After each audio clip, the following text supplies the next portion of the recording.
मधुरम मधुरेप्योऽभि मंगलेप्योऽभिमंगल पावनम पावनेप्योऽभि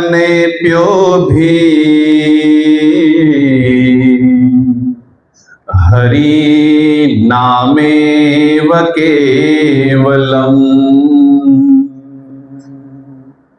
करारविंदे न पदारविंदम मुखारविंदे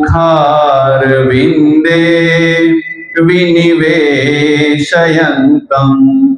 वटस्य पत्रस्य पुटे शयानम् बालमुकुन्दं मनसा स्मरामि श्री कृष्ण गोविंद हरे मुरारी हे नाथ नारायण वासुदेव जिह्वे पिबस्वा मृतमेतदेव गोविंद दामोदर माधवेति गोविंद दामोदर माधवेति। सौने जय श्री कृष्ण। पूर्ण पुरुषोत्तम भगवान श्री कृष्ण आ विषय पर बात करता पहला मने एक बात केवी छे के पुरुषोत्तम मास चाले छे એટલે કે અધિક માસ આ ચાલે છે અને આ અધિક માસ હોવાનું જે સૌથી મોટું મહત્વ શું છે અને અધિક માસ શા માટે છે? કાળ ગણના છે આપણે ત્યાં, પંચાંગ આપણે જેને કહીએ છીએ। જો ભારતમાં જે સમય છે, અમેરિકામાં બીજો સમય છે, રશિયામાં ત્રીજો સમય છે, ચીનમાં ચોથો સમય છે, પણ કાળની સર્વશ્રેષ્ઠ જો કોઈ ગણના હોય ને તો ગ્રહો નક્ષત્રોની સ્થિતિ છે। પૃથ્વી પોતાની ધરી પર ફરે છે, સૂર્ય પણ પોતાની ધરી પર ફરે છે અને ચંદ્ર પણ પોતાની ધરી પર ફરે છે। તો સૂર્ય અને ચંદ્રનો બહુ મોટો ભાગ છે આપણે ત્યાં કાળની ગણનામાં। તો એક આખી પરિક્રમા પૂર્ણ કરતા સૂર્યને 365 દિવસ થાય છે। આપણે એક વર્ષ 365 દિવસનું કહીએ છે ને, અને ચંદ્રને 355 ને 356 દિવસ થાય છે। એટલે આમ સૂર્યની ગણના અને ચંદ્રની ગણના બંનેની વચ્ચે એક વર્ષમાં 9 થી 10 દિવસ, 10 થી 11 દિવસનો ફરક રહે છે અને માટે 3 વર્ષમાં એ 30 દિવસ થઈ જાય છે। અને એટલા જ માટે દર 3 વર્ષ પછી ચોથા વર્ષે અધિક માસ આવે છે। આપણા ઋષિ મુનિઓએ વ્યવસ્થા અધિક માસની શા માટે કરી છે કે જો કાળ ગણનામાં આ એક મહિનો જો વચ્ચે કટ થાય તો કારતક મહિનામાં જે દિવાળી આવે છે એની પછી માગસર મહિનામાં આવે, એ 4 વર્ષ પછી પોષ મહિનામાં આવે। આ ન થાય એટલા માટે અધિક માસ। એટલે વિચાર કરો, જ્યારે પણ જ્યારે આપણે કહીએ છીએ અત્યારનું વિજ્ઞાન વિકસિત નથી થયું તો એ સમયે પણ આ કાળની ગણના કેટલી એક્યુરેટ કરી હશે આપણા ઋષિ મુનિઓએ। તો એ સમય મહાભારત, રામાયણ ને ઋગ્વેદ કાળ પહેલા પણ આપણું પંચાંગ હતું। તો એ પંચાંગના ભાગ સ્વરૂપે આપણે તો પછી ઋષિ મુનિએ આ જે અધિક માસ આપણને આપ્યો છે તો એ અધિક મહિનો શા માટે? તો જો આપણને વિત્ત અધિક મળે છે તો આપણે દાન કરીએ છીએ, જો સમય અધિક મળે છે તો પ્રભુ કાર્ય કરીએ છીએ। જે વસ્તુ મને અધિક મળી છે, જે મારી ક્ષમતા કરતા અધિક મળી છે, તે અધિક માસમાં પ્રભુ કાર્ય કરવું। એટલા જ માટે તમે જોજો અધિક માસમાં ભાગવત સપ્તાહ થશે, અધિક માસમાં શ્રીમદ ભગવદ ગીતાનું પારાયણ થશે, અધિક માસમાં રામાયણ મહાભારતના વ્યાખ્યાનો થશે। અને એવી જ રીતે આજે અધિક માસ નિમિત્તે આજનું વ્યાખ્યાન છે પૂર્ણ પુરુષોત્તમ ભગવાન શ્રી કૃષ્ણ। મર્યાદા પુરુષોત્તમ ભગવાન રામ છે અને એમના પછી થયેલા પૂર્ણ પુરુષોત્તમ ભગવાન કૃષ્ણ છે।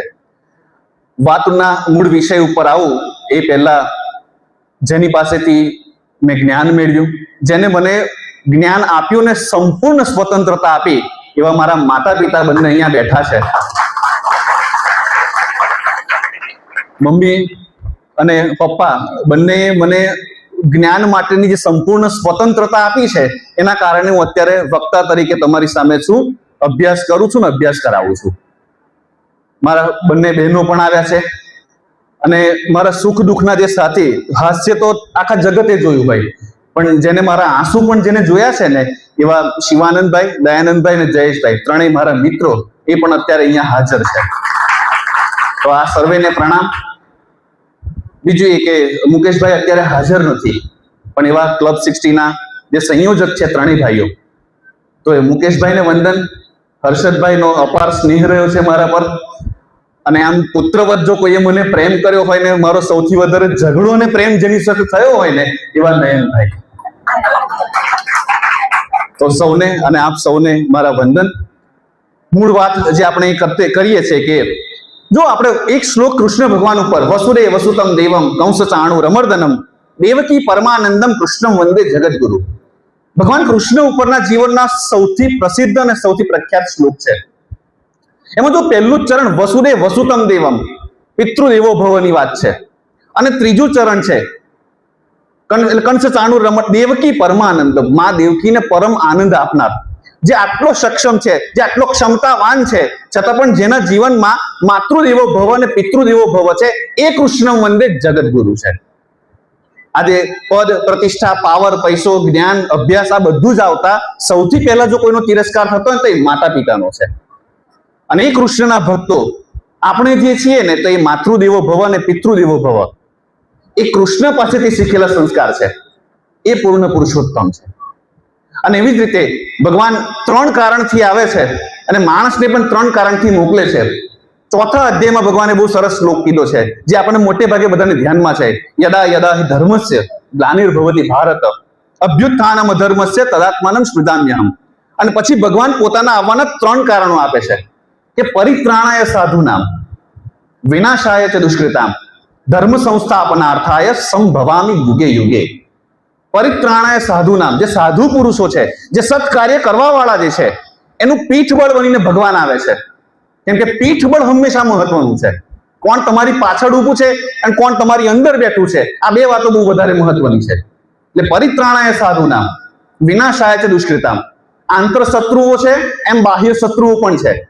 કોઈક તમને રાવણ મળે, કુંભકર્ણ મળે, કંસ મળે, શિશુપાલ મળે, જરાસંઘ મળે, દુર્યોધન મળે, વિનાશાય ચ દુષ્કૃતામ. પણ આ લોકોનો વિનાશ કેમ કરવાનો છે, સાધુ પુરુષોનું પીઠબળ કેમ બનવાનું છે, એનો જવાબ ભગવાને 3જા ચરણમાં આપ્યો છે. ધર્મ સંસ્થાપનાર્થાય, ધર્મની સ્થાપના માટે. સંભવામી યુગે યુગે, સંભવ એટલે હું જન્મ લઉં છું. કુમાર સંભવમ કાલિદાસની કૃતિનું નામ છે. કુમાર કાર્તિકેયનો જન્મ, કુમાર સંભવમ. તો ભગવાનનો જન્મ થાય છે આ 3 કારણને લીધે. તો આમ 3 કારણને લીધે જેમ ભગવાનનો જન્મ થાય છે, એમ આ સાધુના, જે સાધુ પુરુષો છે, જે સમાજમાં સારું કામ કરવા વાળા લોકો છે, એનું પીઠબળ મનુષ્ય તરીકે મારે બનવું જોઈએ. સારા સંઘમાં, સત્સંગમાં કેમ જોડાવું જોઈએ? કેમ કે સાધુ પુરુષોનું પીઠબળ બનીને. વિનાશાય છે દુષ્કૃતામ, જે આંતર શત્રુઓ છે, કામ, ક્રોધ, લોભ, મોહ, મદ, મત્સર, જે આંતર શત્રુઓ છે એનો વિનાશ કરવા માટે. ધર્મ સંસ્થાપનાર્થાય, જ્યાં સુધી આંતર શત્રુઓ મરે નહીં ત્યાં સુધી ભીતરમાં ન્યાય, નીતિ, ધર્મનું શાસન સ્થપાય નહીં. સત્ય, અહિંસા, પ્રેમ, કરુણા આ ભીતરમાં તો જ સ્થપાય જ્યારે ષડ રીપુઓનું નાશ થાય. સંભવામી યુગે યુગે, ત્યારે મનુષ્યમાં પણ ભગવાન જન્મે છે. એટલે કેટલાક પણ સંતોને, મહાપુરુષોને કેમ ભગવાનની શ્રેણીમાં રાખ્યા છે? કેમ કે ઉપલા 3 જે ચરણ છે ને એમને એમના જીવનમાં સાર્થક કર્યા છે. તો ભગવાન જ્યારે આવે છે એની પહેલાનો જે આખો સમાજ જે છે એની સ્થિતિ કઈ રીતે બની ચૂકી છે? ભગવાન આમ જ તો આવતા નથી. કેમ કે અવતાર આવે છે એની પહેલા અનેક અંશા અવતાર આવે છે. એટલે ભગવાન આવે છે એની પહેલા અનેક ઋષિ મુનિઓ આવે છે, જે માનવીય જીવનને ઉત્કર્ષ માટે આવે છે. તો ભગવાન આવે છે તો તત્કાલીન સમાજ વ્યવસ્થા જુઓ.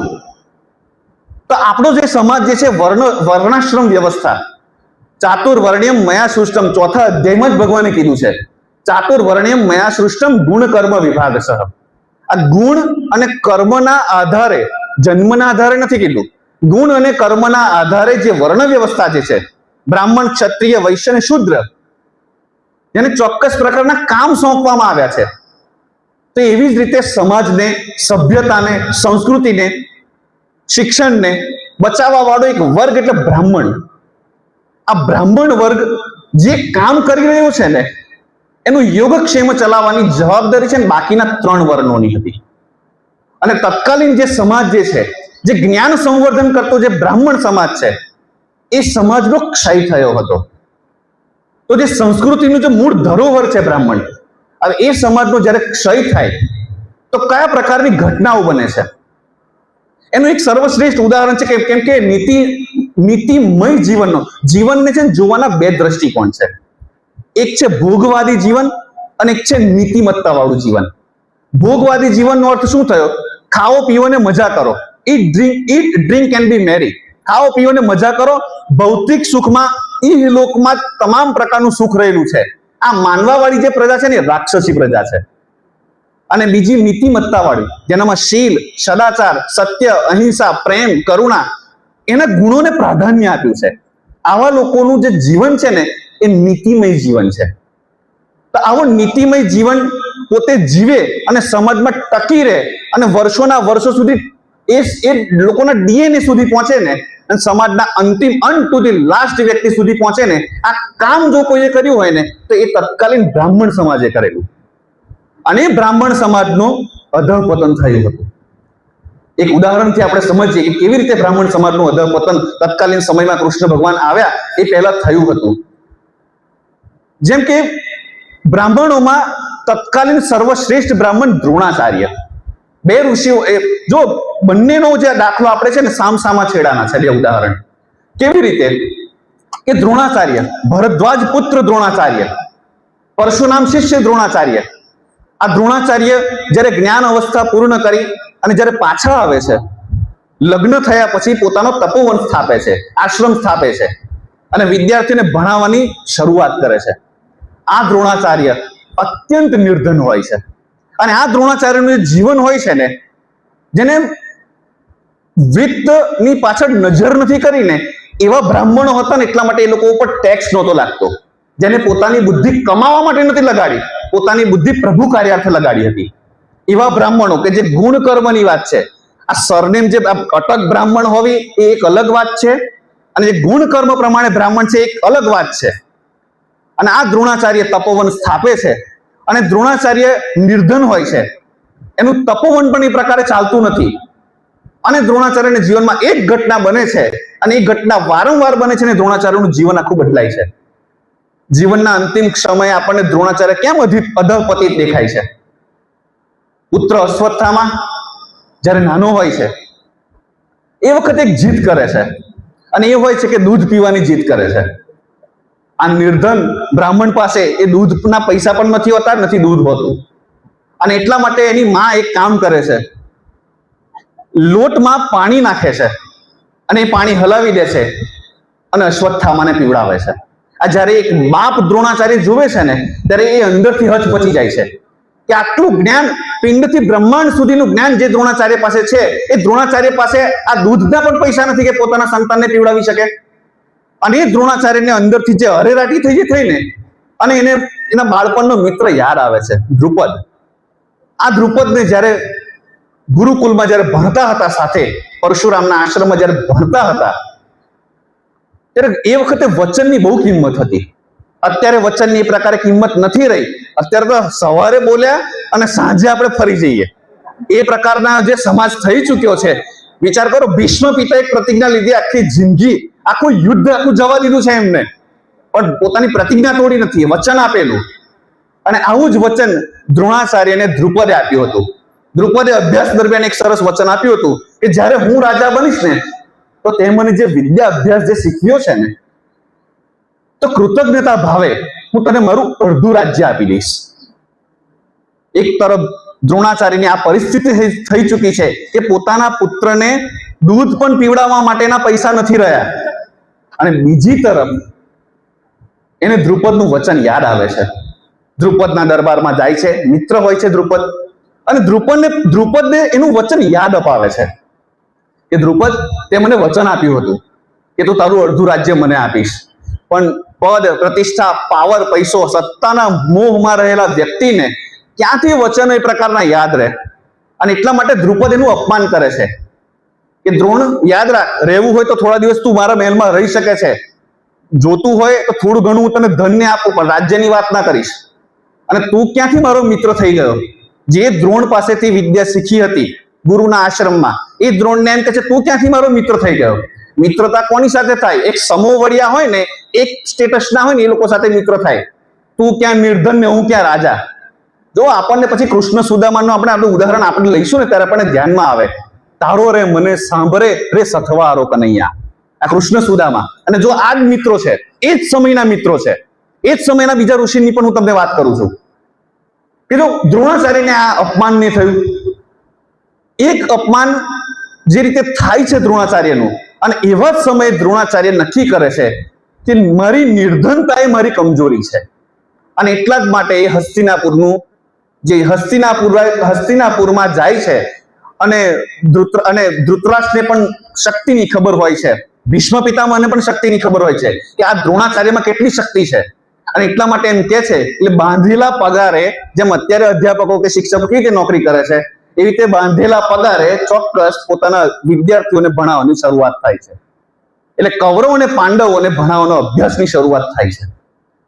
આની ફલશ્રુતિ તમે જુઓ કે એ ગુરુના મનમાં જ અમુક પ્રકારનો જો કામના રહી ચૂકી હોય તો એના વિદ્યાર્થીઓના શિષ્યોમાં કયા હદ સુધીની કામના પ્રસરે કે જ્યારે આ લોકોનો વિદ્યા અભ્યાસ પૂરો થાય છે ને ગુરુ દક્ષિણા જ્યારે કૌરવ અને પાંડવો માંગે છે ને, ત્યારે દ્રોણાચાર્ય ગુરુ દક્ષિણામાં શું માંગે છે કે દ્રુપદ જે છે ને એ દ્રુપદને કેદ કરીને લઈ આવો, આ જ મારી ગુરુ દક્ષિણા છે સાચી.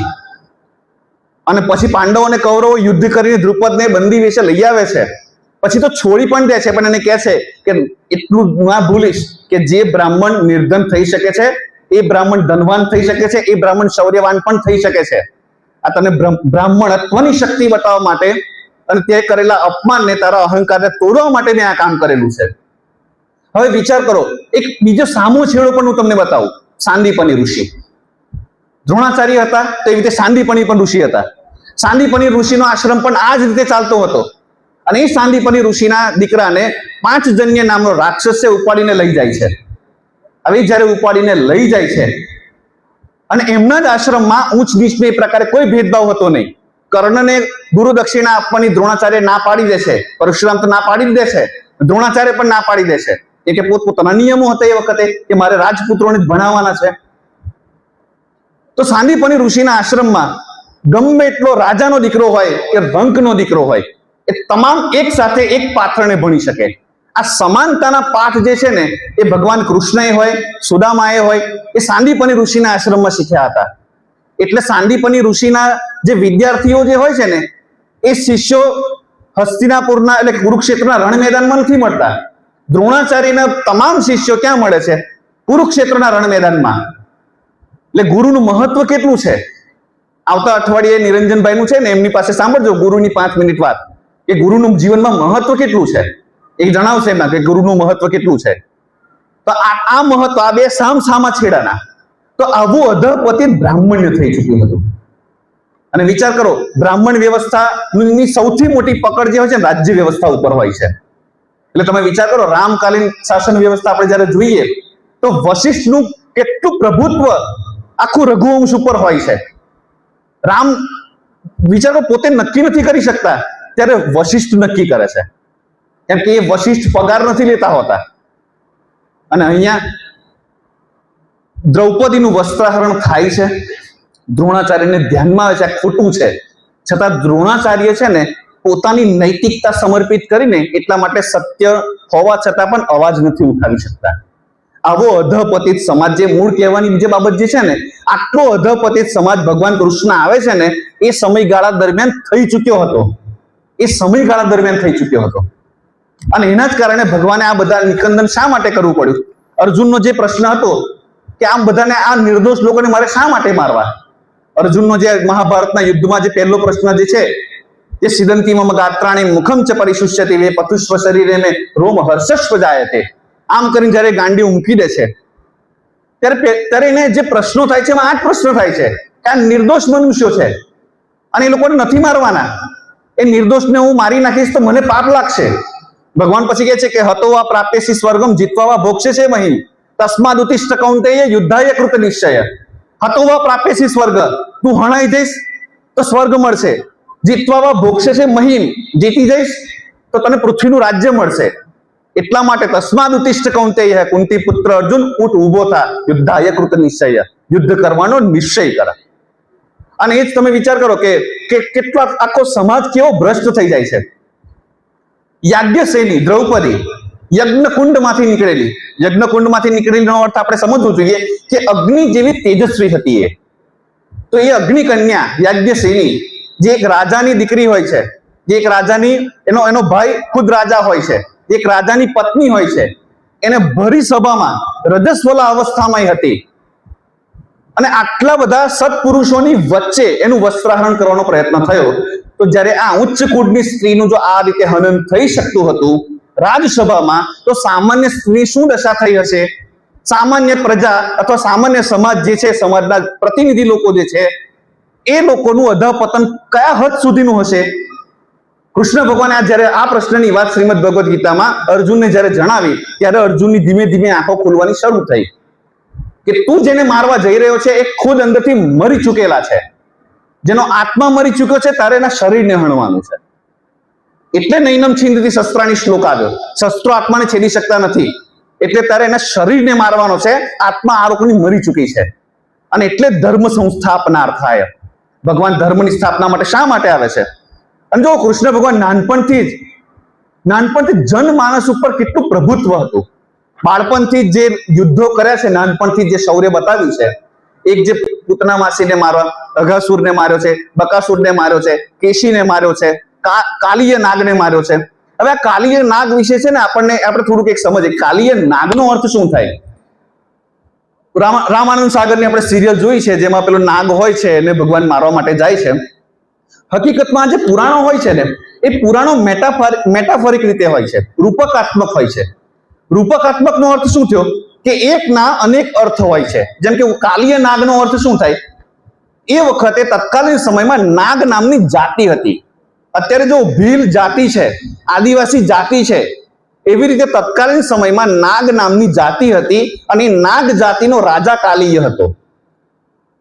અને એનો ત્રાસ યમુનાને આસપાસના કિનારેમાં હતો અને એને નાથ્યો હતો. નાથવાનો અર્થ થાય છે એને સુધાર્યો હતો. નાથવાનો અર્થ એ થાય છે કે એનું જીવન પરિવર્તિત કર્યું હતું. હવે રાજાનું જીવન પરિવર્તિત થાય એટલે પ્રજાનું જીવન આપોઆપ પરિવર્તિત થાય. એ વખતે રાજાશાહી હતી, લોકશાહી નહોતી. લોકો વડે લોકો થકી ચાલતું શાસન એટલે લોકશાહી. એટલે પણ એવું હતું નહીં તે તત્કાલીન સમયમાં. અત્યારે પણ એવું નથી જ. અત્યારે ઓટોક્રેસી જેવું છે જ અને એવું રાખવું જ પડે. આપણા ભારત જેટલા મોટા દેશમાં તો અમુક ચોક્કસ પ્રકારની ઓટોક્રેસી જોઈએ જ, બાકી રોડ ઉપર પણ આપણે સીધા ચાલીએ એમ નથી. તો આવો જે આખો જે સમાજ જે છે, કાલીય નાગ જાતિનું, હવે આટલા બધાને મારે ને ત્યાં સુધી કોઈ પ્રશ્ન હતો નહીં. પણ એક પ્રશ્ન એવો ઉભો થયો અને કંસની આંખો ખુલી ગઈ. અને એ છે ઇન્દ્ર પૂજા બંધ કરાવી અને ગોવર્ધન પૂજા શરૂ કરાવી. જો ઇન્દ્ર પૂજા બંધ કરવી અને ગોવર્ધન પૂજા શરૂ કરવી, આ પણ છે ને એક રૂપકાત્મક અર્થ છે જ. ભાગવતમાં જે આખું ઉદાહરણ આપ્યું છે, ભાગવત ભક્તિ પ્રધાન ગ્રંથ છે, એને આપણે નમસ્કાર કરીએ. પણ હરિવંશમાં આખી વાત કરી છે. શ્રી કૃષ્ણ ભગવાનના જીવન પર આધારિત 4 ગ્રંથો છે. એક વિષ્ણુ પુરાણ, શ્રીમદ ભાગવત, મહાભારત અને હરિવંશ. હરિવંશ અને મહાભારત ઇતિહાસ છે, ભાગવત અને વિષ્ણુ પુરાણ સાહિત્ય છે. એટલે હરિવંશ સૌથી પહેલા લખાયેલો ગ્રંથ છે અને એના પછી મહાભારત લખાયું છે. એટલે હરિવંશ ઇતિહાસ છે અને એ હરિવંશમાં બહુ સરસ આખી ડિટેલમાં વાત આખી એમાં થયેલી છે કે ગોવર્ધન એટલે શું અને ઇન્દ્ર પૂજા એટલે શું. તત્કાલીન સમયમાં ઇન્દ્રનો અર્થ શું છે કે સમાજમાં રહેલા પદ, પ્રતિષ્ઠા, પાવર અને પૈસો ધરાવતા જે લોકો છે ને, સામાન્ય પ્રજા હંમેશા એનું પૂજન કરતી હોય છે. આજની તારીખે પણ જેની પાસે 4 વસ્તુ હોય, પદ, પ્રતિષ્ઠા, પાવર અને પૈસો, હંમેશા સમાજ એનું પૂજન કરશે. જ્ઞાનનું પૂજન હંમેશા નહીં કરે. અને ભગવાન કૃષ્ણએ ગોવર્ધન પૂજા શરૂ કરાવી. ગો એટલે ઇન્દ્રિય અને વર્ધન એટલે એનું જતન કરનાર. ઇન્દ્રિયોનું જતન કરનાર એટલે ઇન્દ્રિયોનું કલ્યાણ કરનાર. જેટલી આપણી ઇન્દ્રિય છે એનું શુદ્ધિકરણ કરવું ને એટલે ગોવર્ધન પૂજા. અને એટલે જ ભગવાન કૃષ્ણએ જ્ઞાનોપાસના શરૂ કરાવી. અને એટલે જ કહેવાય. અને આ જ બાબતથી સમાજના જે એક આખો ચોક્કસ વર્ગ હતો, સત્તાધારી વર્ગ, એની પૂજા કરાવવાનું બંધ કૃષ્ણ ભગવાને કર્યું. અને આ જ જગ્યાએથી કંસને કૃષ્ણ સાથેનું સંપૂર્ણ વેર બંધાયું અને કંસ પાસે બે રસ્તા રહ્યા. કાં તો એના સસરા જરાસંઘ એનું પીઠ બદલે, કાં તો પછી કૃષ્ણને મથુરામાં બોલાવી અને એનું નિકંદન કરાવે. આ બે જ રસ્તા જરાસંઘ પાસે, કંસ પાસે રહ્યા હતા. અને કંસે એક જ નક્કી કર્યું, એક જ નિર્ણય લીધો કે એને મથુરામાં બોલાવી અને એનું નિકંદન કરી નાખીએ. અને કૃષ્ણ ભગવાને તો જનમાનસ ઉપર કૃષ્ણ ભગવાનનું કેટલું પ્રભુત્વ હતું. તમે વિચાર કરો, આ એક જ ઉદાહરણ કાફી છે.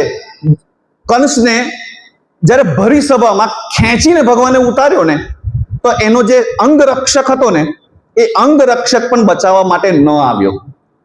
આ અંગરક્ષકને એ પ્રકારની તાલીમ મળેલી હોય છે કે કઈ પણ વસ્તુ થાય છતાં પણ એને જેની રક્ષા કરવાનું સોંપ્યું છે ને, એની રક્ષા એને કરવાની છે.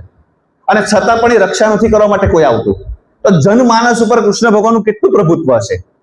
તો જે કૃષ્ણનું આટલું પ્રભુત્વ, એમને ધર્મ સંસ્થાપના થયા માટે શું કામ કર્યું? અને ધર્મની સ્થાપના માટે, ધર્મનો સીધો સાદો અર્થ છે ધારણાત ધર્મ મિથ્યાહુ ધર્મો ધારે તે પ્રજા. પ્રત્યેક વ્યક્તિ પોતાના જીવનમાં જે ધારણ કરી શકે, શું ધારણ કરી શકે? ગુણો ધારણ કરી શકે. એટલે શ્રીમદ ભગવદ્ ગીતાનો 12મો અધ્યાય છે ભક્તિ યોગ. આ ભક્તિ યોગમાં આપણે ભક્તિના નામે કેટલું આડંબર ને કેટલા પાખંડ ને કેટલા કર્મકાંડ ચાલે છે. 12મા અધ્યાયના 20 શ્લોક છે. 12મા અધ્યાયમાં શ્રીમદ ભગવદ્ ગીતામાં 700 શ્લોક છે. એમાં ભક્તિ યોગ માત્ર 20 શ્લોકનો છે. અને એ 20 શ્લોકોમાં પણ 8 શ્લોકમાં 13મા શ્લોકથી શરૂઆત થઈ અને 20મા શ્લોક સુધી ભગવાન એ 8 શ્લોકમાં માત્ર ગુણોનું વર્ણન કર્યું છે. અદ્વેષ્ટા સર્વભૂતાનાં મૈત્ર કરુણ એવ ચ નિર્મમો નિરહંકાર સમદુઃખ સુખક્ષમી સંતુષ્ટમ સતતમ યોગી યતાત્મા દ્રઢ નિશ્ચય મય્યર્પિત મનોબુદ્ધિ યોમદ ભક્ત સમે પ્રિય. કેવો ભક્ત મને પ્રિય છે. આપણે અત્યારે લગ્નની થતા હોય ત્યારે ખબર ગુણ જોવાતા હોય, 19 ગુણથી વધારે ગુણ મળતા હોય તો ત્યાં આગળ આમ સમજીએ કે આ લોકોનું દાંપત્ય જીવન સારું ચાલશે એમ. પછી તો લગ્ન થયા પછી આપણને ખ્યાલ છે કે વશિષ્ઠ અને અરુંધતીનો તારો બતાવે એમ.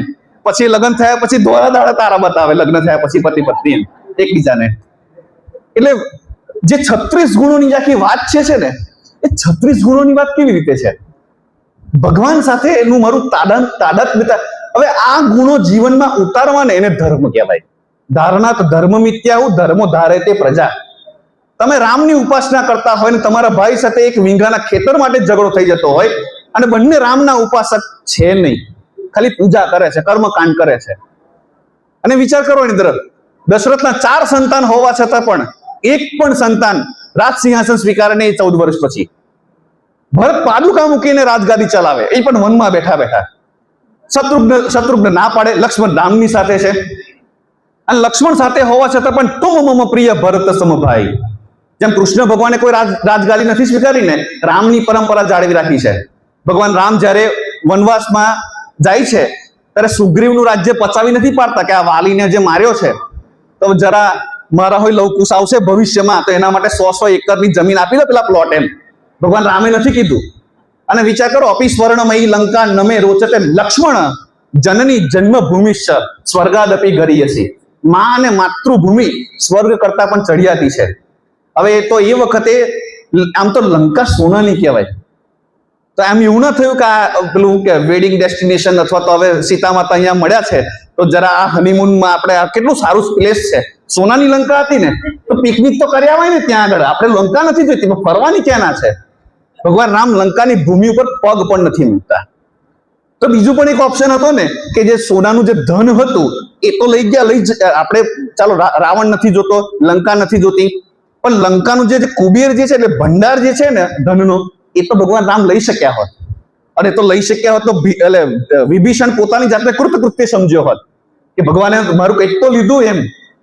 છતાં પણ ભગવાન રામ કશું નથી લેતા. જો કૃષ્ણ ભગવાન પણ કેટલા નિર્મોહી હોય છે. મથુરાનું શાસન હતું, ઉગ્રસેનને બેસાડે છે અને પછી પોતે ભણવા માટે જતા રહે છે. મથુરાધિપતિ નથી થયા, મધુરાધિપતિ થયા છે. એટલે જ મહાપ્રભુ વલ્લભાચાર્યએ મધુરાધિપતેર અખિલમ મધુરમ મધુરાષ્ટકમમાં કીધું છે. મથુરાધિપતિ નથી થયા, રાજ કોઈ સિંહાસન પર નથી કર્યું, એમને હૃદયના સિંહાસન પર રાજ કર્યું છે. આજે પણ તમે વિચારો 5,500 વર્ષ થયા પછી પણ એક તબક્કા પછી માતા પિતાને પોતાના સંતાનનો જન્મદિવસ ભૂલી જવાશે અથવા સંતાનના જન્મદિવસનો હરખ એટલો નહીં રહે, પણ આજની તારીખે પણ 5,500 વર્ષ થયા પછી પણ કૃષ્ણ જન્મનો એટલો જ હરખ આપણા ભીતરમાં છે. એ જ તમે જુઓ, નંદ ઘેરા નંદ ભયો જય કનૈયા લાલ કી. કૃષ્ણ રામના જન્મનો પણ એટલો હરખ નથી, એટલો કૃષ્ણના જન્મનો હરખ છે આપણને. પ્રેમનો ઈશ્વર છે ને, પ્રેમનો નકાર નથી. આપણી સંસ્કૃતિએ અને 1000 વર્ષની ગુલામીએ પ્રેમનો ભરપૂર નકાર કર્યો છે. કૃષ્ણે પ્રેમનો સંપૂર્ણપણે સ્વીકાર કર્યો છે. અને એ રીતે તમે જુઓ કે મથુરાનું આ થયું, જરાસંઘનું કેટલું મોટું રાજ્ય હતું. અને તમે આપણે જરાસંઘનું હમણાં ઉદાહરણ જોઈશું ને, તો જરાસંઘે 86 રાજાઓને કેદ કર્યા હતા. અને એને એક હતું કે 100 રાજાઓ થાય ને એટલે નર મેઘ યજ્ઞ કરવો છે. 100 ના માથાઓ કાપીને અગ્નિકુંડમાં સમર્પિત કરવા છે. આ જરાસંઘની પ્રતિજ્ઞા હતી. તો જરાસંઘે 86 રાજાઓને કેદ કર્યા, તો 86 રાજાઓનું રાજ્ય કેટલું મોટું થયું, જરાસંઘનું ખુદનું રાજ્ય કેટલું મોટું હતું, મગધપતિ કેટલું મોટું સામ્રાજ્ય જરાસંઘનું હતું. આ જરાસંઘને માર્યા પછી પણ કૃષ્ણ ભગવાન પોતે તેના શાસનના અધિકારી નથી થતા, કે પ્રદ્યુમ્નને પણ નથી બેસાડતા, કે નથી અનિરુદ્ધને કહેતા કે તું રાજ કર. જરાસંઘનો દીકરો સહદેવ, નકુલ સહદેવની વાત નથી, એના દીકરાનું નામ સહદેવ હતું. એ જરાસંઘના દીકરા સહદેવને રાજગાદી પર બેસાડે છે કે તારા પિતા અધર્મી હતા, દુર્ગુણી હતા, મને તારા પિતાના દુર્ગુણીનો દ્વેષ નથી, એના દુર્ગુણોનો દ્વેષ હતો. અને એટલા માટે એનું નિકંદન કર્યા પછી એના પુત્રને બેસાડે છે.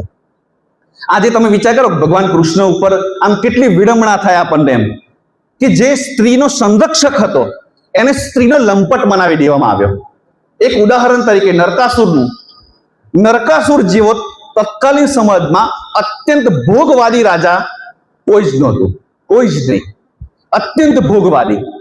અને એને એક વસ્તુ ખબર પડી ગઈ કે જે કોઈ પણ સત્પુરુષ છે ને, એના જીવનનું સૌથી મોટું ઘરેણું અથવા ચરિત્રનું સંરક્ષણ કરનાર કોઈ પણ હોય ને, તો એના ઘરની લક્ષ્મી એટલે સ્ત્રી છે. અને જ્યારે એ સ્ત્રીનું હનન તમે જ્યારે કરી લો ને, એનું શીલ, એનું ચારિત્ર તમે ભ્રષ્ટ કરી નાખો ને, તે પુરુષની તાકાત શૂન્ય થઈ જાય. એ પુરુષની તાકાત શૂન્ય થઈ જાય. હું અહીંયા એક છે ને એક નાનકડી બીજી વાત કરી અને પછી આપણે આ વાત ઉપર કન્ટિન્યુ કરીએ. આપણને ધ્યાનમાં હશે કે મધ્યકાળમાં જે ક્ષત્રાણીઓ હતી ને, એ જોહર કરતી હતી. આ જોહર કરતી હતી એ પાછળનું કારણ શા માટે આવ્યું, શા માટે ક્ષત્રાણીઓ એ જોહર કરવાનું પસંદ કર્યું? પોતે આગમાં આપણને એટલે રોટલી બનાવતા હોય ને દાજી ગયા હોય ને તો પણ આપણને દુખે, તો આખું ને આખું શરીર અગ્નિકુંડમાં જ્યારે સામેથી આપી દેવાનું હોય તો કયા પ્રકારની સમસ્યા થાય? એની પાછળનું જો સૌથી મોટું કારણ શું હતું કે તત્કાલીન જે મોગલ સામ્રાજ્ય આખું હતું, એ મોગલ સામ્રાજ્યમાં જે પ્રકારની ક્રૂરતા હતી ને, એ ક્રૂરતામાં પણ અત્યંત એમને મનમાં એટલે હદ સુધી કે આ પુરુષનું જો સૌથી મોટું શૌર્ય જે હોય ને, તો એની સ્ત્રી છે. તેનું ચારિત્રનું હનન કેવી રીતે થઈ શકે? તો એ નજરમાં જાહેર છડે ચોક જે સત્તાધારી પક્ષ જે છે, એટલે કે રાજા જે છે, એ રાજાની પત્ની છે, રાજાની દીકરી છે, રાજાની માં છે, બેન, કોઈ પણ રાજ સ્ત્રી જે છે, એનું જાહેરમાં જો એનું ચરિત્ર હનન કરવામાં આવે ને, તો આખી પ્રજાનું જે સત્વ છે ને, એ હંમેશા એનું મોરલ ડાઉન થઈ જાય. અને જે પ્રજાનું મોરલ ડાઉન થાય ને, એ પ્રજા લડી ન શકે. અને એટલા જ માટે તત્કાલીન જે સમાજ ક્ષત્રાણીઓ જે હતી ને, એ લોકોને ખ્યાલ હતો કે જો અમે ઝેર પણ પી લઈશું ને અને અમારું શરીર પણ રહ્યું ને, તો આ શરીર સાથે પણ દુષ્કર્મ કરતા અટકે નહીં આ પ્રજા. આ એ હદ સુધી નહીં, મોગલ સામ્રાજ્ય મુસલમાનો જે હતા એ હદ સુધીના કટ્ટર હતા. અને એના જ કારણે એ જ કારણ થઈ કે શરીર જ ન બચવું જોઈએ, એમને હાથમાં હાડકા જ આવવા જોઈએ. અને એટલા જ માટે જોહરની પ્રથા આપણે ત્યાં ક્ષત્રાણીઓએ સ્વીકારી. તમે જુઓ, નરકાસુર શું કરતો? જે પણ ઋષિઓની પત્ની છે, ઋષિની દીકરી છે, અથવા જે તત્કાલીન જે એવા રાજાઓ કે જે સાત્વિક રાજાઓ હોય પણ જેની પાસે બળ ઓછું છે, જે સમાજમાં સારું કામ કરનારા લોકો છે, એ તમામની સ્ત્રીઓને એને ઉઠાવી લીધેલી. શું કામ કરે? પોતે ભોગ કરે, પોતાનું સૈન્ય ભોગ કરે, અને એના પછી નિર્વસ્ત્ર અવસ્થામાં એ તમામ સ્ત્રીઓને એ પોતે કારાગૃહમાં બંદી બનાવી દીધો. અને આવી 1, 2, 3, 4, 5 કરીને 16,000 થી વધારે સ્ત્રીઓ થઈ.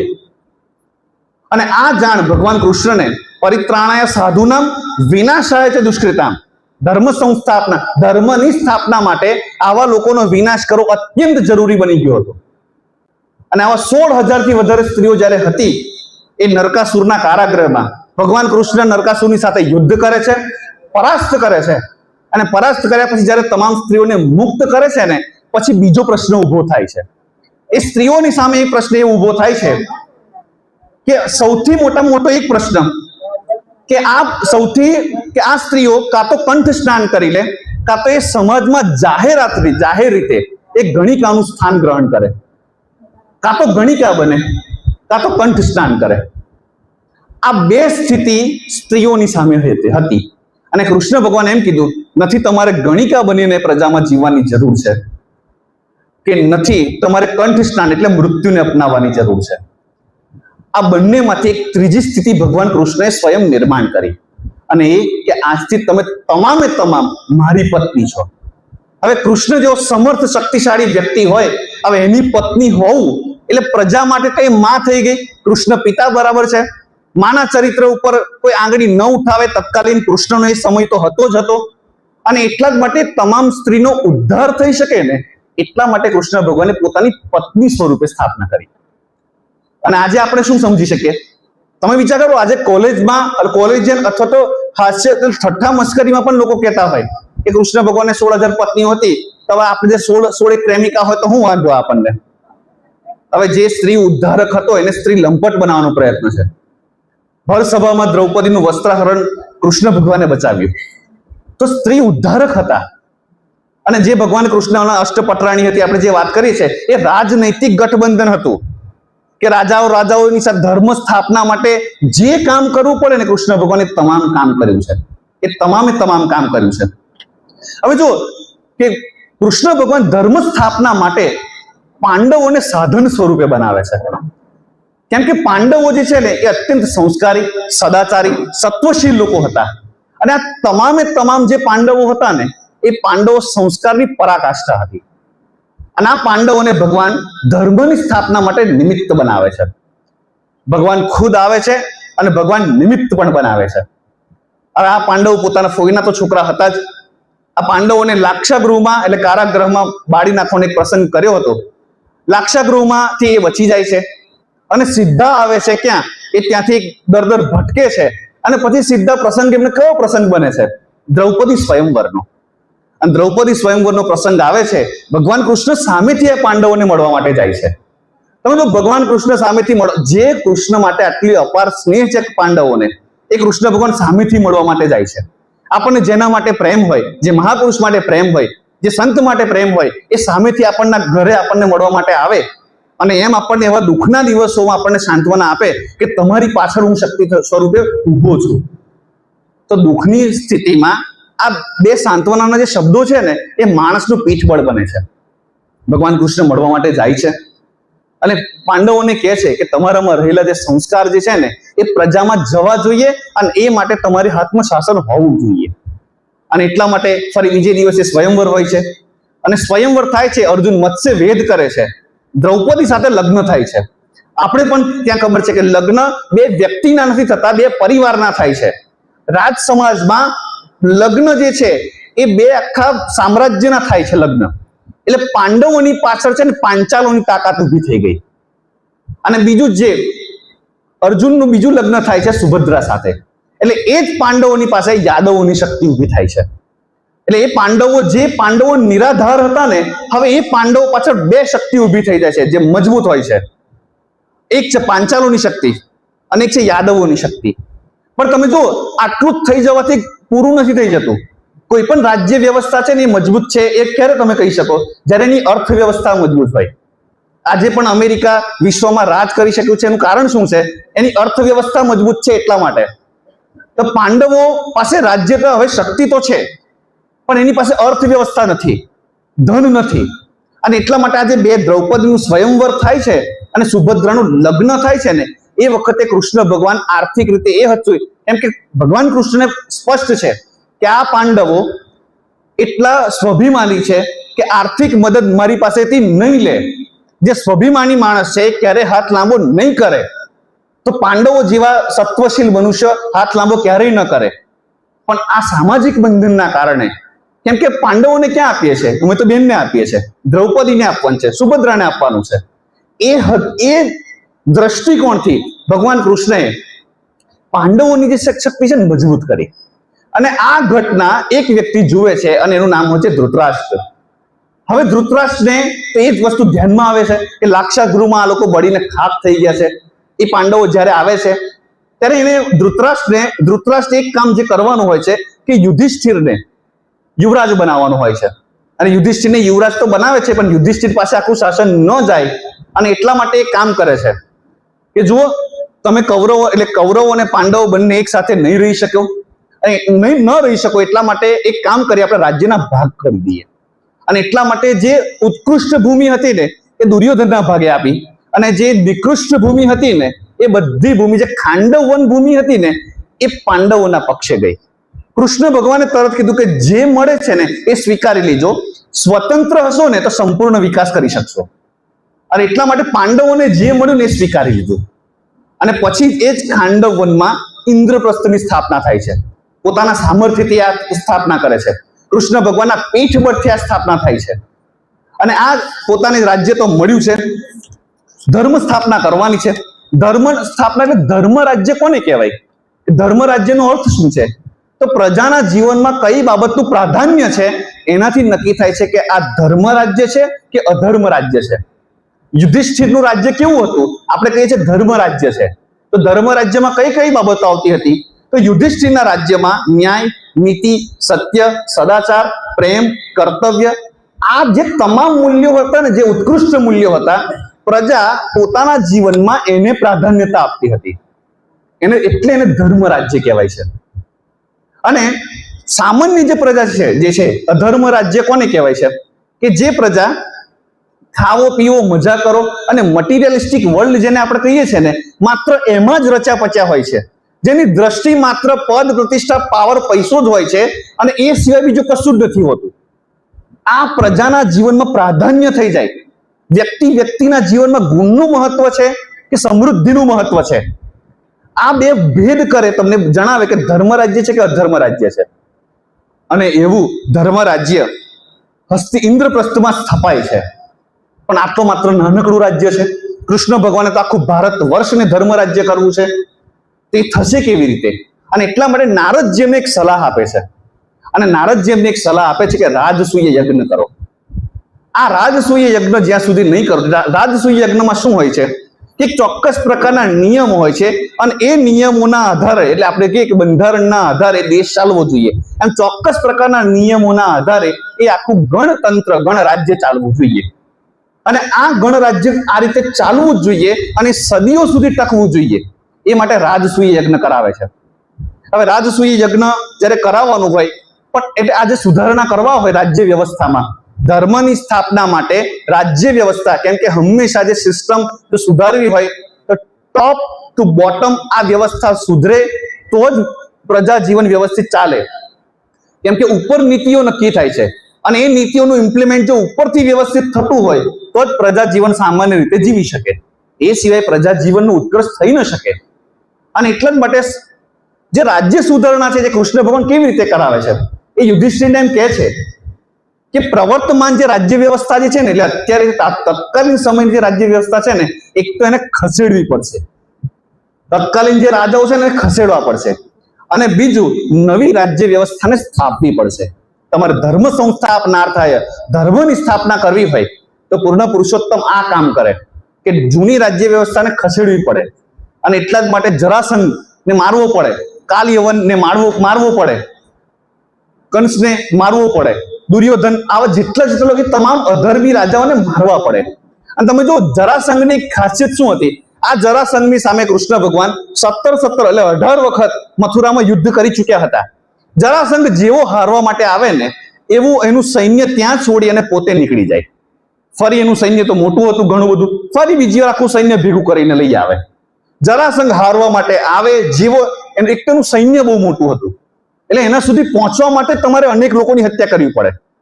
અને જરાસંઘ હારવા માટે આવે એવો ભૂગર્ભમાં જતો રહે. હારવા માટે આવે તરત એ સીધો યુદ્ધમાં આવે જ નહીં.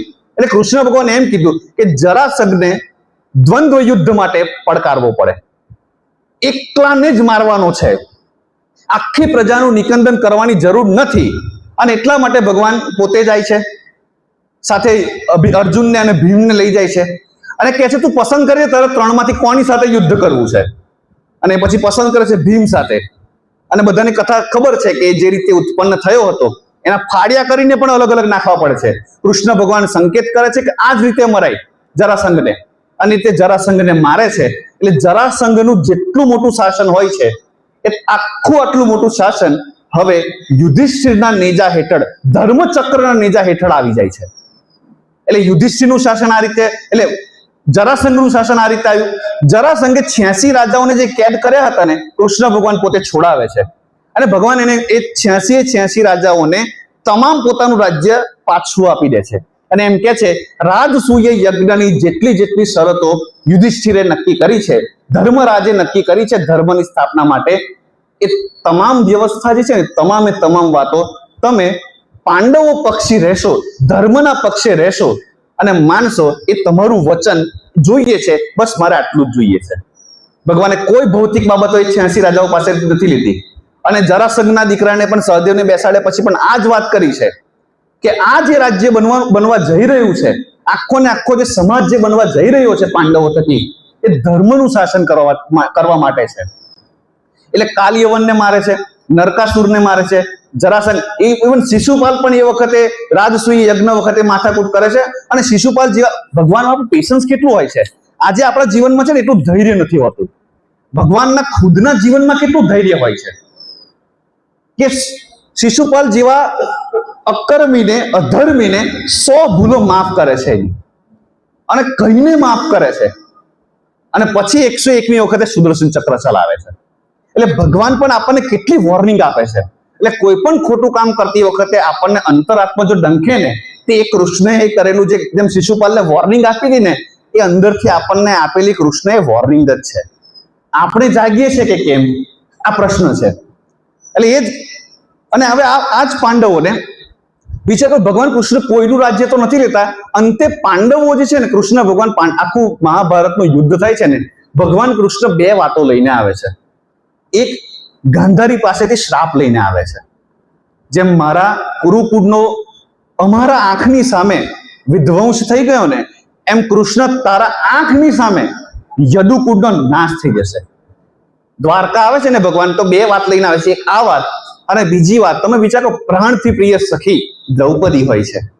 આ જે અશ્વત્થામા જે હોય છે, એ અશ્વત્થામાએ નિદ્રા અવસ્થામાં જે દ્રૌપદીના 5 જે દીકરા છે એને મારી નાખ્યા હોય છે. અને એ દ્રૌપદી જે માનો જે વલોપાત જે હોય છે ને, એ કૃષ્ણ ભગવાન શું કામ કરે છે? એ દ્રૌપદી કૃષ્ણ ભગવાનની સામે જાય છે અને ન બોલવાના વેણ બોલે છે કે જો તમે ધાર્યું હોત તો મારા દીકરાઓને બચાવી શક્યા હોત. તમે તમારા દીકરાઓને તો બચાવી લીધા છે, મારા દીકરાઓને નથી બચાવ્યા. એટલે અંતે અશ્વત્થામાએ નથી માર્યા કૃષ્ણ, તમે મારી નાખ્યા છે મારા સંતાનોને. હવે જે દ્રૌપદીનું વસ્ત્રાહરણ વખતે ભગવાને જેટલું કામ જે કર્યું છે, એ દ્રૌપદી જ્યારે આ શબ્દ બોલે છે ને, ત્યારે ભગવાન નથી વાંસળી વગાડતા, નથી સુદર્શન ચલાવતા, કે નથી ગીતા સંભળાવતા. ત્યાં ભગવાન મૌન રહે છે કે આ તો ભાઈ માનો વલોપાત છે, આ મારા માટેનો દ્વેષ નથી. એક માના જ્યારે 5 સંતાનો આંખની સામે જ્યારે મૃત્યુ પામે, તો એ માં અંતે કોને કહી શકે? જે સમર્થ છે તેને કહી શકે.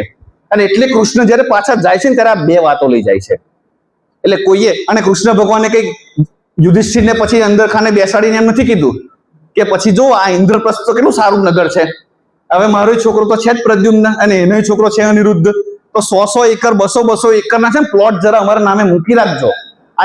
હવે આપણે કોઈકનું ઘર વેચાવડાયું હોય કે બ્રોકર તરીકે આપણે વચ્ચે રહ્યા હોય, તો પણ દલાલીના પૈસા લીધા વગર આપણે પાછા પડીએ નહીં. કૃષ્ણ ભગવાન આટલું મોટું યુદ્ધ થયું, જેના ખભે આખું યુદ્ધ હતું, અને અંતે જયારે પેલો જુએ છે, એમ બર્બરીક જયારે જુએ છે કે તમને એમ લાગ્યું છે કે તમારી ગદા ચાલે છે, તમને કેટલાકને એમ લાગે છે કે તમારું તીર ચાલે છે, કે ભાલો ચાલે છે, પણ મને તો એક જ વસ્તુ દેખાયું છે કે બધાની આગળ કૃષ્ણનું સુદર્શન ચાલે છે. અને વિચારો, વિશ્વમાં એક જ ઈશ્વર છે કે જેની માથે 2 ઘટના છે. જય વસાવડાએ બહુ સરસ વાત કરી હતી કે ચીરહરણ એ પણ એના નામે છે, ચીરપૂરણ એ પણ એના નામે છે. આ કૃષ્ણ છે. મધુરાધિપતે રખિલમ મધુરમ. ક્યાં ચીર પૂરવા જોઈએ અને ક્યાં ચીર હરવા જોઈએ. આ work value work and play value play જેવી વાત છે. આ ત્યાં કયું કામ કરવું જોઈએ કૃષ્ણને ખબર હતી. અને એટલા જ માટે જયારે ધર્મની સ્થાપના થાય છે, અને જો કેટલું મોટું સામ્રાજ્ય આખું એ વખતે જોઈએ, અત્યારે ભારતનો નકશો જોઈએ ને, આખા ભારત વર્ષનું બહુ જ મોટું સામ્રાજ્ય આ ધૃતરાષ્ટ્રના સિવાયનું, એટલે હસ્તિનાપુર સિવાયનું ઘણું મોટું સામ્રાજ્ય, બહુ જ મોટું સામ્રાજ્ય યુધિષ્ઠિર હસ્તક હોય છે. ધર્મની સ્થાપના માટે આ કામ કરે છે. ધર્મની સ્થાપના થાય છે, રાજસૂય યજ્ઞ સંપૂર્ણ થાય છે, અને એ વખતે એક કામ વેદ વ્યાસ કરે છે, અને ભગવાન કૃષ્ણની સાક્ષીમાં આ કામ કરે છે. અને એમ કે છે કે આજે નવી રાજ્ય વ્યવસ્થા જે સ્થપાઈ છે ને, યુધિષ્ઠિર એનું કેન્દ્ર બિંદુ તમે છો. માટે હવે જે પણ કામ તમે આગળ કરો ને, એ તમામે તમામ કામ વિચારીને કરજો, સજાગ થઈને કરજો, ભાવાવેશમાં ન કરશો. આ તમામ વાતોનું સૂચન આપી અને વેદ વ્યાસ અને કૃષ્ણ ભગવાન દ્વારિકા આવે છે. અને એવા સમયે એક ઘટના બને છે કે મથુરા ઉપર જયારે આક્રમણ થયું હતું ને, ત્યારે શાલ્વ રાજાએ મથુરા બાળી નાખ્યું હતું. તો એની સાથે યુદ્ધ કરવા માટે ભગવાન કૃષ્ણ જાય છે. અને એવા સમયે ખલ પુરુષ ધૃતરાષ્ટ્ર એક આમંત્રણ મોકલે છે. અને કેવું આમંત્રણ મોકલે છે કે આટલો મોટો ચક્રવર્તી સમ્રાટ જેટલો યોદ્ધા મારો દીકરો થયો છે યુધિષ્ઠિર, એક આખો લાંબો પત્ર મોકલે છે. અને એમને હું એક રાજ રમત જે છે દ્યુતની, એના માટે હું આમંત્રિત કરું છું. હવે કોઈ પણ સજ્જન પુરુષ હોય ને, એનામાં એક નાનકડો દુર્ગુણ તો હોવાનો જ. કોઈ દેવ પુરુષ છે નહીં, કોઈ ઈશ્વરનો અવતાર છે નહીં. એટલે યુધિષ્ઠિરમાં છે ને બે જગ્યાએ યુધિષ્ઠિર થાપ થઈ જાય છે. યુધિષ્ઠિરને દ્યુત રમતા આવડતું હતું નહીં, પણ એને દ્યુત રમવાનો બહુ શોખ હતો. આજની જેમ ક્રિકેટ હોય ને, તો કેટલાક વડીલો હોય કે કોઈને ક્રિકેટ રમતા આવડે નહીં એટલું બધું અત્યારે, પણ ક્રિકેટ જોવાનો બહુ શોખ હોય. એવી રીતે યુધિષ્ઠિરને આ પ્રકારનો શોખ હતો, દ્યુત રમવાનો, પણ દ્યુત રમતા આવડે નહીં. એટલે દ્યુતનો શોખ હોવાના કારણે એક તો જાય છે, અને બીજું એને એમ થાય છે કે મારા પિતાને ગુજરે વર્ષો થઈ ગયા છે, અને મને પુત્રવત જો કોઈ સ્નેહ કર્યો હોય આમ, તો હવે એક જ છે ધૃતરાષ્ટ્ર, પિતા તુલ્ય છે, પિતાની કક્ષાએ છે, પિતાની ઉંમરના છે, અને ત્યાં પિતા છે એમ દાદા પણ છે, ભીષ્મ પિતા. અને આ લોકો જયારે આમંત્રણ આપે તો શા માટે મારે ન જવું જોઈએ? અને કાવત્રાપૂર્વક ધૃતરાષ્ટ્ર બોલાવે છે, અને યુધિષ્ઠિર જતો રહે છે. અને યુધિષ્ઠિર દરેકે દરેક વાત જીવનમાં ભગવાન કૃષ્ણને પૂછીને કરે છે. આ એક બાબત એવી છે કે કૃષ્ણ ભગવાનને પૂછ્યા વગર કરે છે, અને છે દ્યુત રમવા માટે. અને પછી જો કૃષ્ણ ભગવાન જયારે દ્યુત રમીને એ પાછા આવે છે, અને દ્યુતમાં પણ બધું હારી જાય છે. જે ધર્મ સ્થાપના માટેનું ભગવાન કૃષ્ણનું જે સપનું હતું, ધર્મ સંસ્થાપનાર થાય, એક ભૂલથી દ્યુત રમવાની એક ભૂલથી આખી ધર્મની સ્થાપના કરવાનું કામ જે છે ને શૂન્ય થઈ જાય છે.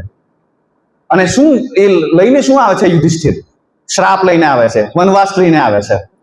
અને એ વખતે નિયમ બંધાય છે કે 12 વર્ષનો વનવાસ અને 1 વર્ષનો અજ્ઞાતવાસ. અને 1 વર્ષના અજ્ઞાતવાસમાં જો ફરી તમે ઓળખાઈ જાઓ તો ફરી 12 વર્ષનો વનવાસ અને 1 વર્ષનો અજ્ઞાતવાસ. આ પાંડવો આ શ્રાપ લઈને આવે છે, આ પનિશમેન્ટ લઈને આવે છે. Crime and without crime and punishment. કોઈ ગુનો નહીં, ખાલી રમત રમવા માટે ગયા હતા, અને રમતમાં આ થયું. જે ધર્મની સ્થાપનાથી ભગવાને જે રાજ્ય નિર્માણ આખું કર્યું હતું ને, યુધિષ્ઠિર થકી, પાંડવો થકી જે કામ કરાવ્યું હતું ને, સંપૂર્ણ કામનું જે શૂન્ય જે છે ને, સંપૂર્ણ કામ જે શિખર ઉપર લઈ ગયા હતા ને, તળેટી ઉપર લાવવાનું કામ યુધિષ્ઠિરની આ એક ભૂલે કર્યું. પણ ભગવાન છતાં પણ 13 વર્ષનું સંયમ રાખે છે. આજે ભગવાનનું જે પેશન્સ જે કહેવાય ને, કેટલી વખત જવાબ આપી દે આપણને છે ને. ધૈર્ય હંમેશા જવાબ આપી દે. કેટલીક વાર માણસ છે ને પ્રગતિના પંથે જતો હોય, પણ એનું ધૈર્ય એને હંમેશા જવાબ આપી દેતું હોય. અને આ 13 વર્ષ સુધી ભગવાન સતત પાંડવોને માર્ગદર્શન આપે છે. અર્જુનને જ કહે છે કે જેની સાથે યુદ્ધ કરવાનું છે ને, એ લોકો પાસે દિવ્યાસ્ત્રો છે, અને દિવ્યાસ્ત્રો લેવા માટે આપણે જરૂર છે. એટલે એટલા માટે તું પાશુપતાસ્ત્ર લેવાનું છે તો શંકર ભગવાનની ઉપાસના કર, ઇન્દ્રદેવ પાસે જા, ઇન્દ્રાસ્ત્ર લઈ આવ. સ્વર્ગમાં અનેક દેવી દેવતાઓ છે, એની પાસેથી અસ્ત્ર લઈ આવ, રથ લઈ આવ. યુદ્ધમાં આ વસ્તુ કામ લાગશે. એટલે એની શક્તિ, એની સ્કિલ ડેવલપમેન્ટ માટે ભગવાન એને મોકલે છે. 13 વર્ષ ખાલી બેસી નથી રહેવાનું, તપશ્ચર્યા નથી કરવાની, પણ 13 વર્ષ પછી જે યુદ્ધ આવવાનું છે ને, વિચાર કરો 18 દિવસ પહેલા કેવી સ્થિતિ છે કે દુર્યોધન પાસે વિશ્વનું બહુ જ મોટું સામ્રાજ્ય છે, અને એ જ સામ્રાજ્યનો 18 દિવસ પછી એ સામ્રાજ્ય ભોગવવા માટે એની પેઢીઓ પણ રહેતી નથી. 18 દિવસનો બધો ખીલ થઈ જાય છે. અને તમે વિચાર કરો કે ભગવાને તો કેવી માંગણી કરી. જો ભગવાન હોવા છતાં પણ કેટલી કક્ષા નીચી લાવી શકે છે પોતાની. ભગવાન જ્યારે વિષ્ટિકાર શ્રી કૃષ્ણ તરીકે જાય છે ભગવાન, ત્યારે વાત કરે છે એમ કે 5 ગામડા આપી દો. 5 ગામડા. તમે વિચાર કેટલું મોટું સામ્રાજ્ય હતું, ત્યાંથી ભગવાન જેમ કે છે 5 ગામડા આપી દો એમ. અને એ વખતે દુર્યોધન એમ કે છે સુચિગ્રમ નૈવ દાસ્યામિ વિના યુદ્ધેન કેશવ. મહાભારતમાં કેટલો સરસ શ્લોક છે આ. સુચિગ્રમ નૈવ દાસ્યામિ વિના યુદ્ધેન કેશવ. સોયની નોક બરાબર પણ જમીન નહીં આપું. અહંકારી હોય ને એને કશું જ આપવું ન હોય. અને ભગવાન એ વખતે જે પોતાનું શ્રી કૃષ્ણ વિષ્ટિકાર તરીકે જ્યારે જાય છે ત્યારે ભગવાન જે પોતાનું વિશ્વરૂપ દર્શન જે કરાવે છે એ વખતે રામધારીસિંહ દિનકરે રશ્મિરથી નામની એક બહુ સરસ રચના લખી છે. અને આ રશ્મિરથી નામની રચનામાં ભગવાન વિષ્ટિકાર એટલે કે શ્રી કૃષ્ણ શાંતિદૂત તરીકે જ્યારે જાય છે તો એ વખતે ભગવાનનું આખું વર્ણન એ કયા સ્વરૂપમાં મૂકે છે. જો એની પંક્તિ કેવી છે कि वर्षों तक वन में घूम घूम, वर्षों तक वन में घूम घूम, बाधा विघ्नों को चूम चूम, सह धूप घाम पानी पत्थर, पांडव आए कुछ और निखर, सौभाग्य न सब दिन सोता है, देखे आगे क्या होता है.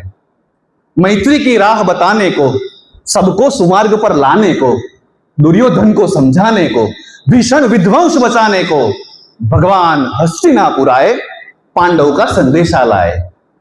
दो न्याय अगर तो आधा दो, गर इसमें भी यदि बाधा हो तो दे दो केवल 5 गाम, रखो धरती अपनी तमाम, हम वही खुशी से खाएंगे, परिजन पर हंसी न उठाएंगे. पर दुर्योधन यह भी दे न सका, पर दुर्योधन यह भी दे न सका, आशीष समाज के ले न सका, उल्टे हरि को बांधने चला, जो था असाध्य साधने चला. जब नाश मनुष्य पर छाता है, पहले विवेक मर जाता है.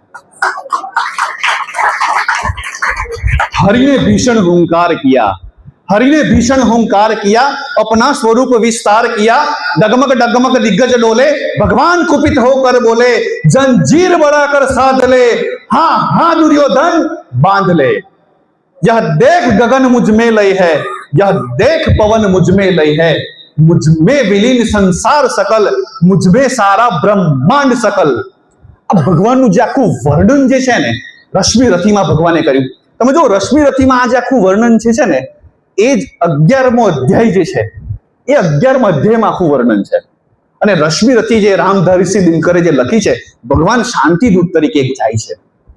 પણ એક ભગવાન શાંતિદૂત તરીકે જાય છે એ પહેલા સંજય શાંતિદૂત તરીકે આવે છે. સંજય એમ સમજાવવા માટે આવે છે કેમ કે ધૃતરાષ્ટ્રે ઇન્ફ્લુઅન્સ કરીને મોકલ્યો છે અને યુધિષ્ઠિરને જ માત્ર મળવાનું છે, કૃષ્ણને મળવાનું નથી એમ. આ પૂર્ણ પુરુષોત્તમને તમે મળશો ને તો તમારા દાવ પેચ ઉલટા પડશે એમ. અને ખબર જ છે કે કૃષ્ણને મળવા નથી યુધિષ્ઠિરને. અને કૃષ્ણ ભગવાનને સંજય આમ વચ્ચે રસ્તામાં આવતો જોઈ જાય છે, પછી કૃષ્ણ ભગવાન સંજયને છોડતા જ નથી. કે આવતીકાલે આપણે વાત કરીશું, ભર સભામાં વાત કરીશું. અને એક પણ ક્ષણને માટે, રાત્રિના પણ એક પ્રહર માટે પણ યુધિષ્ઠિરને એકલા પડવા દેતા નથી ભગવાન. એમ કે ખબર છે કે ભાવાવેશમાં આવીને જો પ્રતિજ્ઞા લીધી કે જો વચન આપ્યું તો પાંડવો વચન માટે તો 13 વર્ષનો વનવાસ સ્વીકારી શકતા હોય તો પાંડવો વચન માટે છે ને યુદ્ધ પણ નહીં કરે. અને એટલા માટે ભગવાન પોતાની વિચાર કરો મુત્સદ્દીગીરી કોને કહેવાય એમ. ભગવાન જ્યારે કૃષ્ણ એ કામ જે કરે છે, બીજે દિવસે સંજય વિષ્ટિકાર તરીકે આવે છે અને સંજય વિષ્ટિકાર તરીકે આવીને બધી વાત કરવાનું શરૂ કરી દે છે કે કાકાએ આમ કીધું છે અને આમ કીધું છે તો પિતાની જગ્યાએ છે અને તમે જ્યાં રહો છો ત્યાં સુખેથી રહો એમ. અને કૃષ્ણ ભગવાન હજી તો આપણે 5 પાંડવો છે ને આમ પીગળી જાય ને એવી અવસ્થાએ લખેલું પત્ર છે. અને યુધિષ્ઠિર તો એ ભાવાવેશમાં આવી ગયા હતા કે મારા પિતાને જઈને તમે આશ્વસ્ત કરી દેજો, સંપૂર્ણ ત્યાં સુધીની કક્ષાએ આવતા પહેલા યુધિષ્ઠિર કોઈ પણ વાત કરે ને એની પહેલા કૃષ્ણ ભગવાન ઉભા થાય છે કે આ જે સારું તત્વજ્ઞાન જે તમે અમને જણાવ્યું ને અત્યારે પાંડવોની સભામાં, રાજા ધૃતરાષ્ટ્રને કહી દો કે આ જ ઇમ્પ્લિમેન્ટ, આ જે વસ્તુનું અનુકરણ છે ને એ કૌરવ ઉપર પહેલા કરાવે, પછી પાંડવો તો સત્વશીલ છે જ.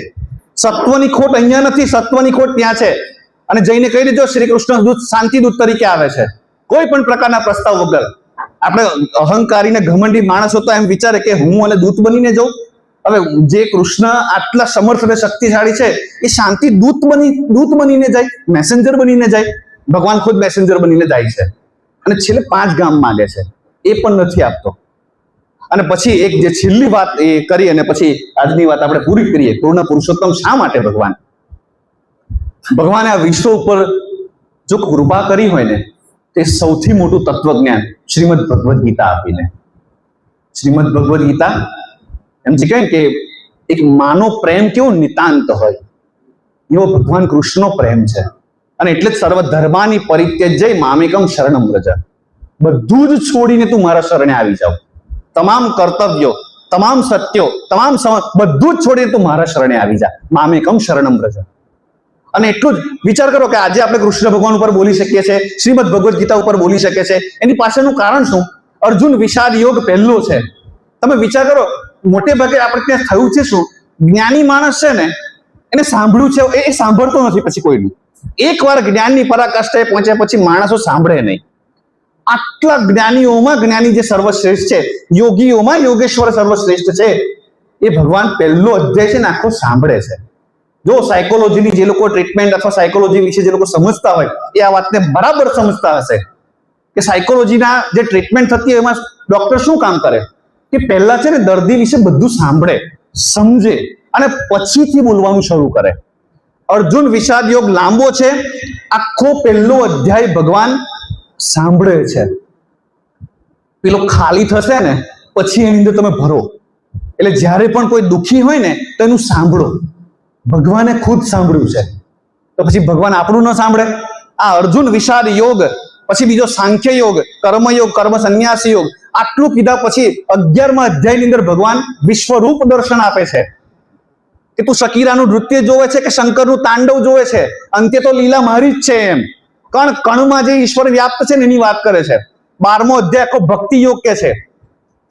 15મા અધ્યાયમાં જે પુરુષોત્તમ યોગ છે, 15મા અધ્યાયનો 15મો શ્લોક, સર્વસ્વ ચાહમ હૃદય સન્નિવિષ્ટો, હું તારા હૃદયમાં બિરાજમાન છું. મમે વાંશો જીવલોકે, તું મારો જ અંશ છે અને આપણે અલગ નથી. રાજવિદ્યા રાજગૃહ્યમ, કેટલું ભગવાને કીધા પછી 18મા અધ્યાયમાં શું કીધું ખબર છે? આટલું જ્ઞાન વિશ્વરૂપ દર્શન આપ્યા પછી પણ યથેચ્છસી તથા કુરુ, આટલી ફ્રીડમ, યથા ઈચ્છસીમ. હવે મેં મારું કીધું, આટલું કીધા પછી, આટલું ગીતાનું જ્ઞાન આપ્યા પછી યથેચ્છસી યથા ઈચ્છસીમ, તારી હવે જે ઈચ્છા પડે ને એ તું કર, એ તું કર. આ જે ફ્રીડમ જે છે ને, નવી પેઢીને શ્રીમદ ભગવદ્ ગીતા શા માટે ગમે? કેમ કે નવી પેઢીને ફ્રીડમ ગમે છે અને આ ફ્રીડમ ભગવાન ઈશ્વર દત્ત છે. અને એટલા માટે શ્રીમદ ભગવદ્ ગીતા, વિચાર કરો, વિશ્વમાં પ્રથમ વિશ્વયુદ્ધ થયું, દ્વિતીય વિશ્વયુદ્ધ થયું. ઓશો રજનીશે બહુ સરસ વાત કરી હતી. ઓશો રજનીશે એમ વાત કરી હતી કે પાછલા 5000 વર્ષમાં 14000 થી વધારે યુદ્ધો થયા છે, પણ એક પણ યુદ્ધમાંથી શ્રીમદ ભગવદ્ ગીતા જેવો ગ્રંથ નથી મળ્યો. મહાભારતના યુદ્ધમાંથી શ્રીમદ ભગવદ્ ગીતા જેવો ગ્રંથ મળ્યો, કેમ કે પૂર્ણ પુરુષોત્તમ શ્રી યોગેશ્વર કૃષ્ણ એ સારથી તરીકે હતા, એટલા માટે, એના વિના નહીં. અને એટલા જ માટે આજે જે મેં વાત મેં કરી તો એના સંદર્ભો ક્યાં ક્યાં છે? અત્યારે હું જે તમને આ વાત જે કરી રહ્યો છું, તો મહામાનવ શ્રી કૃષ્ણ નામનું એક પુસ્તક છે, નગીનદાસ સંઘવી અને જ્યોત્સના તન્ના એમને લખેલું આ પુસ્તક છે. બીજું JSK કરીને પુસ્તક છે, જય વસાવડાનું. પછી ત્રીજું પુસ્તક છે ઓશો રજનીશનું, કૃષ્ણ મારી દ્રષ્ટિએ. અમદાવાદમાં આપેલા જે પ્રવચનો હતા આચાર્ય રજનીશે, અને એનું કૃષ્ણ મારી દ્રષ્ટિએ ગુજરાતીમાં અનુવાદ થયો. પાંડુરંગ દાદાનું શ્રી કૃષ્ણ જીવન દર્શન, ગીતા પ્રેસ ગોરખપુરનું હરિવંશ અને મહાભારત, અને એ જ ગીતા પ્રેસ ગોરખપુરનું વિષ્ણુ પુરાણ. આ 7 જે પુસ્તકો જે છે એ 7 પુસ્તકના રેફરન્સમાંથી પસાર થઈ અને હું આજે 1 કલાક તમારી સાથે વાત કરી શકે. આપ સૌએ મને આટલી શાંતિથી સાંભળ્યો, આપની સંસ્થાએ મને આટલા પ્રેમથી બોલાવ્યો, મારા માતા પિતા અહીંયા આવ્યા છે એ વાતની મને ખુશી, અને આપ સૌએ મને આટલા પ્રેમથી સાંભળ્યો અને સાંભળતા રહો છો એ બદલ આપ સૌનો ખૂબ ખૂબ આભાર. સૌને જય શ્રી કૃષ્ણ, જય સિયારામ.